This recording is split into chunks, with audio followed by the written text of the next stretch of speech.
Benki Kuu ya Tanzania inapenda kutoa tahadhari kwa umma kufuatia kuongezeka kwa matangazo, video, tovuti na machapisho ya mtandaoni yanayohusisha utapeli katika uwekezaji.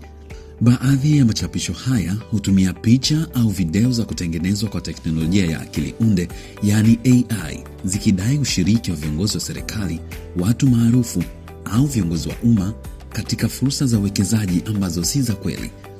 Wananchi wanasisitizwa kutokufungua viunganishi visivyoeleweka kwa kuwa vinaweza kusababisha hasara ya kifedha au wizi wa taarifa binafsi.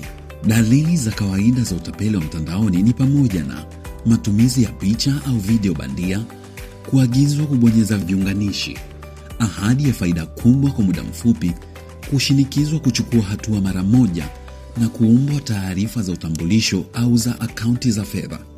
Benki Kuu inashauri umma kuepuka kujihusisha na ofa za mtandaoni zisizo rasmi, kutotoa taarifa binafsi au kutuma fedha kwa tovuti au majukwaa yasiyothibitishwa, na kuhakikisha kuwa fursa yoyote ya uwekezaji inathibitishwa na mamlaka za usimamizi kama vile Benki Kuu ya Tanzania au Mamlaka ya Masoko ya Mitaji na Dhamana CMSA. Matangazo na taarifa zinazotiliwa shaka zinapaswa kuripotiwa kwa Jeshi la Polisi, Benki Kuu ya Tanzania, Kitengo cha Kudhibiti Fedha Haramu FIU au Mamlaka ya Masoko ya Mitaji na Dhamana CMSA. Benki Kuu ya Tanzania itaendelea kuchukua hatua za kulinda umma dhidi ya udanganyifu wa kidijitali na inahimiza wananchi kuwa waangalifu wanapokutana na fursa za uwekezaji mtandaoni. Chukua tahadhari.